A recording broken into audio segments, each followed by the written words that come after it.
Can you believe that over 180,000 low-income individuals in the UK have been fined by HMRC? The very system designed to ensure equity is pushing hardworking citizens further into debt and despair. All these individuals earn below the personal allowance and therefore didn't have to submit a tax return, had no tax liability, yet they got fined for not filling in their returns, a requirement that didn't even apply to them. And what's worse is that many of them misunderstood the initial fine and faced additional fines and interest, which burdened them with thousands of pounds in penalties. You see this sort of thing in a Ken Loach film or a BBC documentary, and you think that it's just a one-off thing and the system isn't that bad. Well, sadly, it is. The disparity in the number of fines imposed on low-income earners compared to high-income earners is alarming, and it reveals a clear bias in the system, punishing the most vulnerable while letting the wealthy off the hook.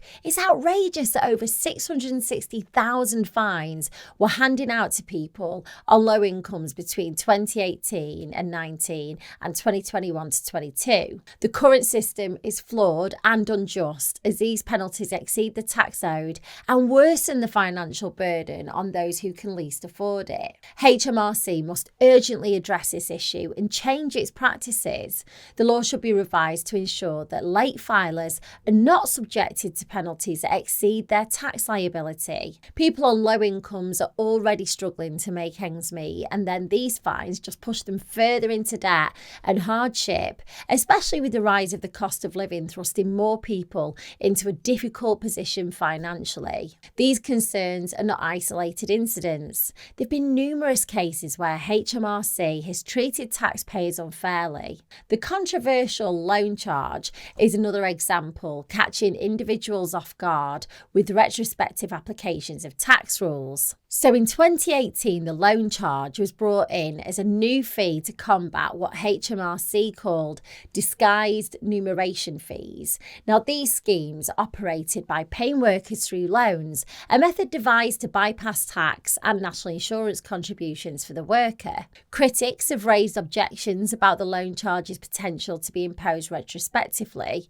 potentially impacting individuals who may not have realised that they were in danger of breaching tax regulations. Middle and lower income individuals, including professionals like social workers, teachers, doctors and nurses, faced unaffordable tax bills despite following professional advice and fulfilling their tax obligations. It isn't just individuals that are suffering either. The unfair treatment of small businesses by HMRC has drawn criticism. And in a key committee hearing, it was suggested that the National Tax Authority has a tendency to target small businesses over larger corporations for tax evasion. This concern was voiced in an inquiry into the authority's approach to tax avoidance, with criticisms raised that small and medium enterprises receive disproportionate scrutiny compared to larger multinational entities. One official faced particular criticism